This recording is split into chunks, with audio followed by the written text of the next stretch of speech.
वल्लभ भाई पटेल नाम कहलाता था सरदार। कृषक कार्मिक जनगण से था उसको प्यार अपार। अखिल देश ने उसे रहनुमा किया था स्वीकार। गांधी बापू का शिष्य, सत्य अहिंसा का अवतार, किंतु एक भारत करने को धर लेता हथियार। लौह पुरुष संबोधन था वो लोहे की दीवार। तेज पुंज तुम, शक्तिपीठ तुम, बल का सागर अपरंपार। ऋणी देश का नम्र नमन तुम स्वीकारो सरदार।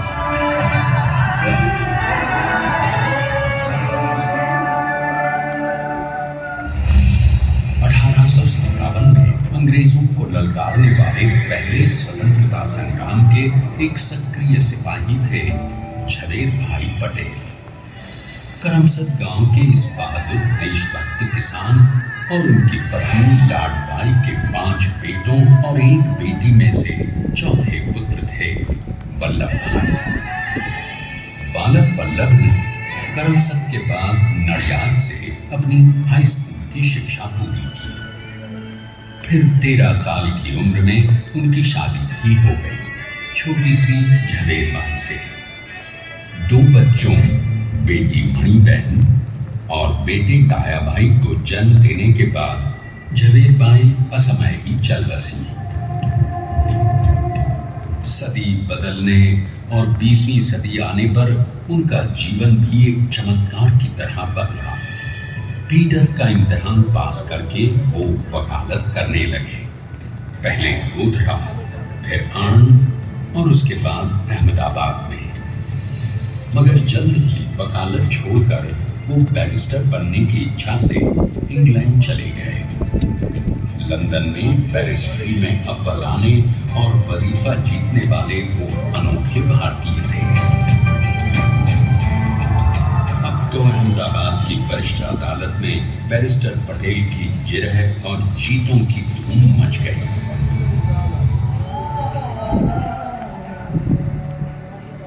तभी एक युग पुरुष ने वल्लभ भाई के जीवन की धारा ही बदल दी।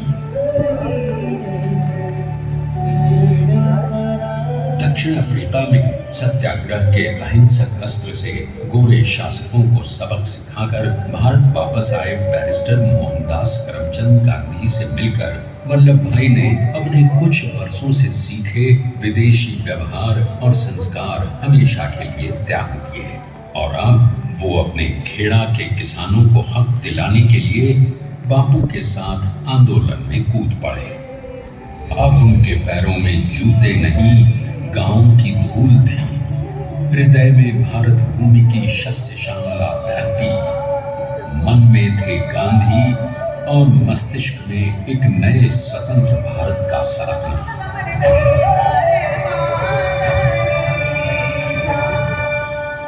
तभी बारडोली के मजबूर मजलूम किसानों की यातना का समाचार उनके पास पहुंचा। तुरंत वल्लभ भाई वहां पहुंचे और यूं शुरू हुआ भारत का सबसे बड़ा और सफल किसान आंदोलन बारडोली। वल्लभ भाई ने बारडोली के 87,000 किसानों को ऐसा अटल, अडिग, अचल मनोबल दिया कि अंग्रेजी सरकार हिल गई और 1 बरस के बाद उनका लगान माफ कर दिया गया। अब तो पूरे देश में लोग वल्लभ भाई के नाम की कस्में खाने लगे। स्वयं महात्मा गांधी ने कहा, अब वल्लभ भाई मेरे शिष्य या साथी नहीं, सारे देश के सरदार हैं और देश को मिल गया एक अनोखा असरदार सरदार।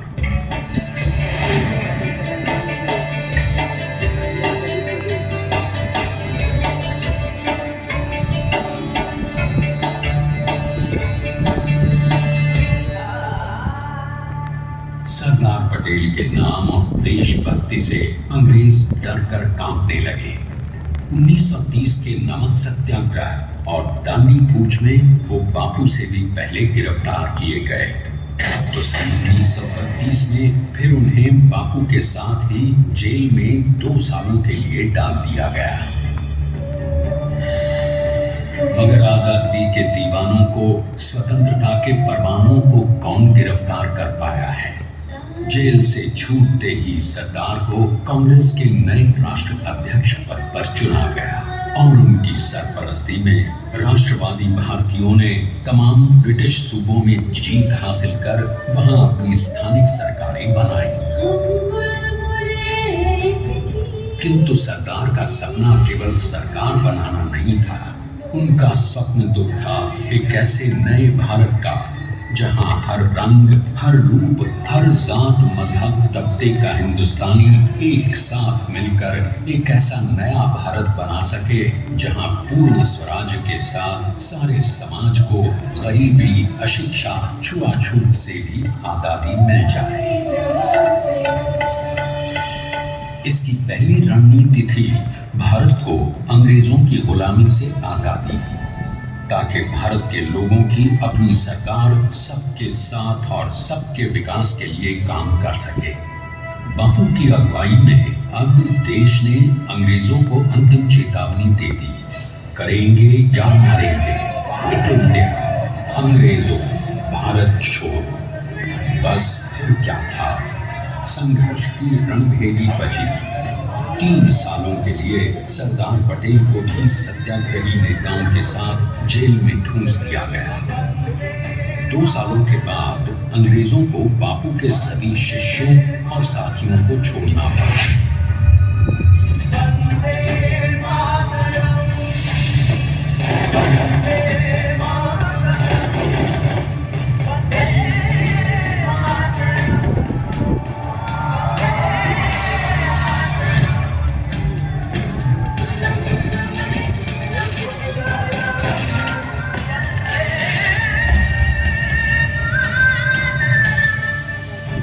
स्वतंत्रता के स्वप्न के सच होने के साथ अब सरदार पर कई एक नई जिम्मेदारियां थी।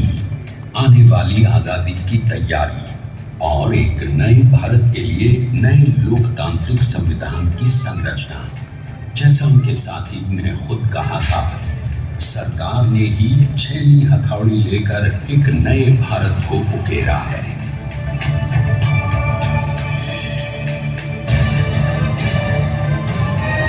स्वाधीनता तो प्राप्त हुई, लेकिन खंडित भारत में भी उठते विभाजनवादी अंधकार को अभी दूर करना था। जब देश के खंड खंड होने का भय उत्पन्न होने लगा, तो सरदार ने निर्भय होकर खुद अपनी केंद्र सरकार और साथियों को भी चुनौती दे डाली और जम्मू कश्मीर को बचाने के लिए सारे देश का आकाश वायुयानों से भर गया।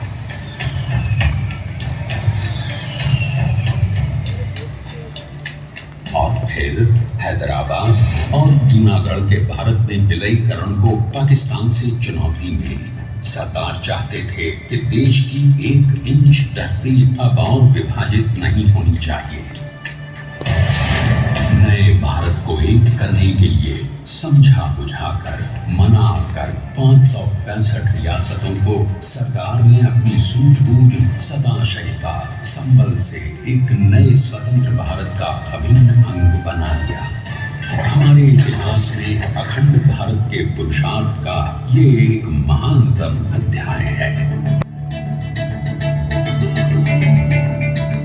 जैसा उन्होंने स्वयं कहा था, हमें नए धागों को पुराने ताने बाने में ऐसे पिरोना है कि एक दूसरे में गुंथ जाएं और बेहतरीन बनावट वाला एक नया भारत उभर कर सामने आ सके।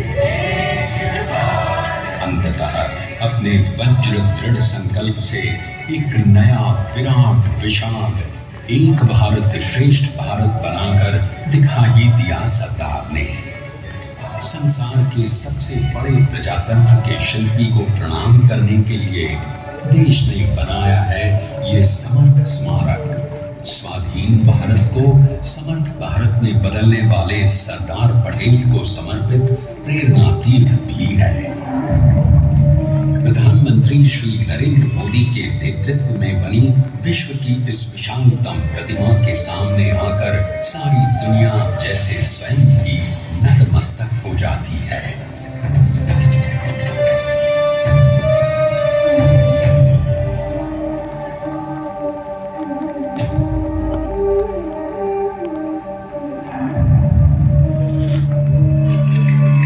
देश को बना गया वो अमित अटल, हरा सका उसे न कोई शत्रु दल। चट्टान के समान सा पुरुष प्रबल, तो स्वदेश का सम्मान है, तो स्वदेश का सम्मान है, तो स्वदेश का सम्मान है, तो स्वदेश का सम्मान है।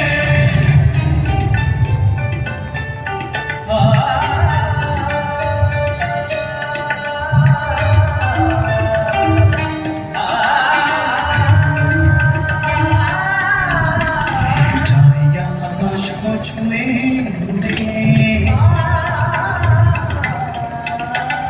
गहराइयां समुद्र की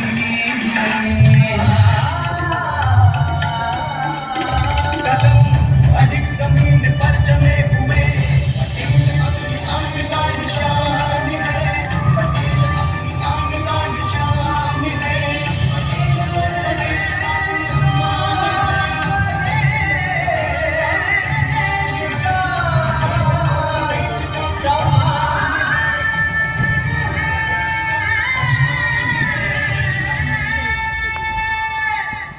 आइए अब देखते हैं कि अपने लौह पुरुष को श्रद्धांजलि देती 182 मीटर ऊंची विश्व की सबसे विशाल काय प्रतिमा का निर्माण कैसे हुआ।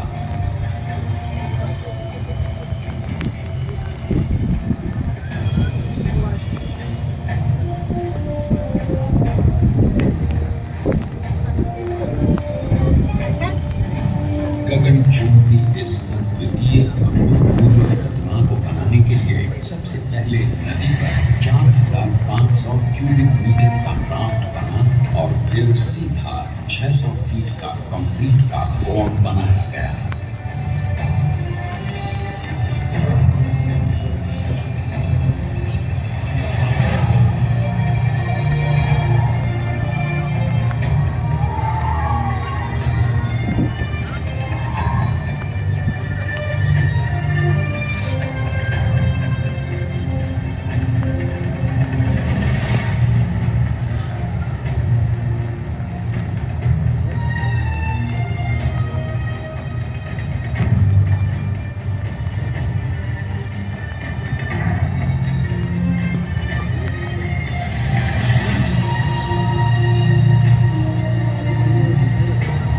इस कंक्रीट बोर्ड के साथ लगाया गया स्टील का फ्रेमवर्क।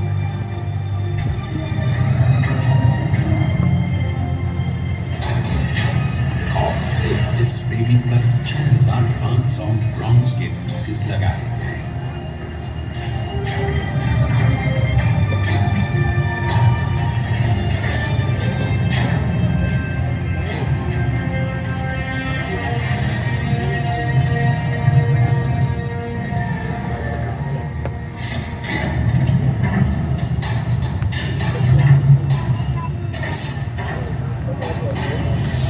सोचिए कि 182 मीटर ऊंचे इस भव्याति भव्य स्मारक के निर्माण में कितना सामान और मजदूरी लगी। 70,000 metric tonne cement, 18,500 metric tonne reinforcement steel, 6,000 metric tonne structural steel और 1,700 मीट्रिक टन ब्रॉन्ज।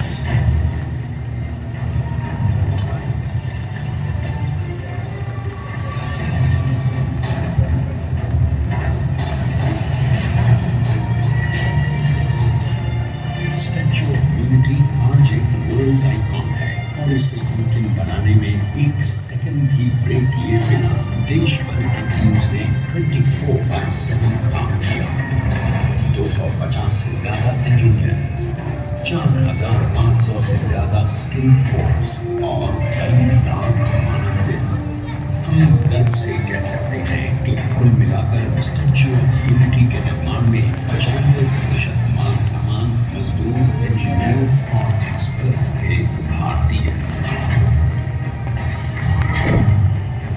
सकते हैं कि 182 मीटर ऊंची इस भव्य प्रतिमा को बनाने में कितना समय लगा। डिजाइन के लिए 12 महीने और निर्माण के लिए 34 महीने, यानी कुल मिलाकर केवल 46 महीने।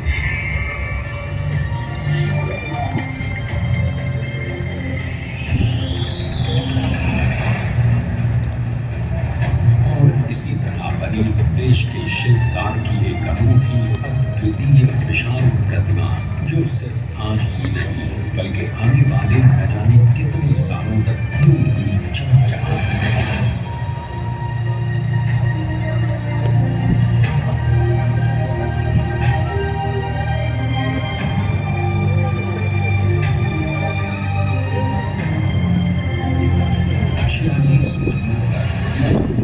बिना रुके एकजुट होकर न जाने कितनों ने परिश्रम किया और उनका साथ दिया भारत की 125 करोड़ जनता ने।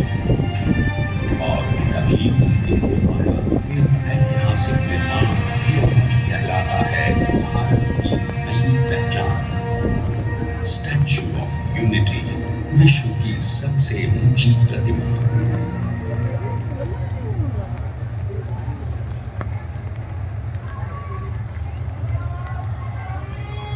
सरकार ने अपनी गंभीरता, शालीनता और दूरदर्शिता से भारत को संगठित करने के असंभव कार्य को संभव कर दिखाया।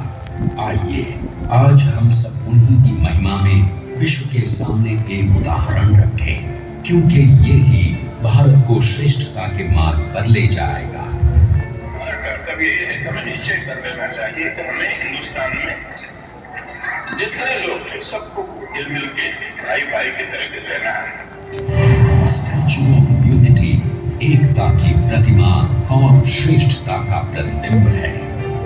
एक पहल है इस अखंड भारत को श्रेष्ठ भारत बनाने के सपने को पूरा करने के लिए। एक पुकार है हम सबको एकजुट होने के लिए। एक आंदोलन है भारत को सबसे आगे ले जाने के लिए, श्रेष्ठ बनाने के लिए। आपके योगदान और विश्वास से ही बनेगा एक भारत, श्रेष्ठ भारत। एकता का संदेश है कि भाषा ने भाव एक, राज्य अनेक, राष्ट्र एक, पंथ अनेक, लक्ष्य एक, बोली अनेक, स्वर एक, रंग अनेक, तिरंगा एक, समाज अनेक, भारत एक, रिवाज अनेक, संस्कार एक, योजना अनेक, मकसद एक, कार्य अनेक, संकल्प एक, राह अनेक, मंजिल एक, पहनावा अनेक, सीमा एक, चेहरे अनेक, मुस्कान एक। ये एकता का संदेश लेकर के हम चले। हम भाइयों बहनों, ये भारत की विशेषता है, विविधता में एकता। यही भारत की विशेषता।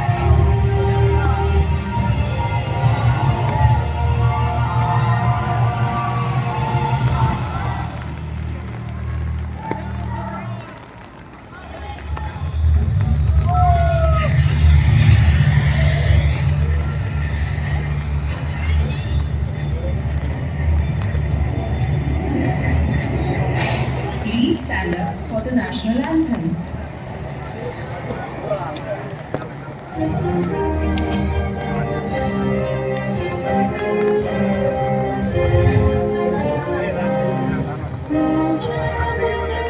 Gujarat Maratha Dravida Utkal Ganga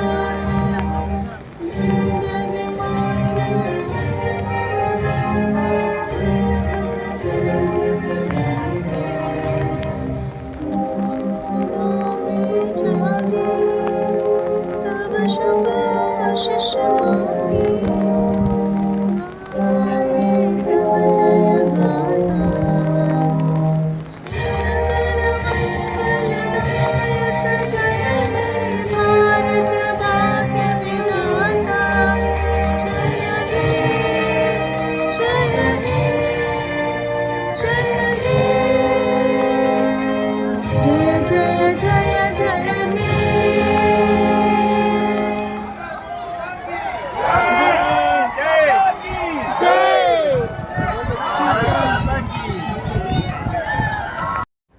Thank you for watching this video. Please subscribe my channel Barkha Vlogs.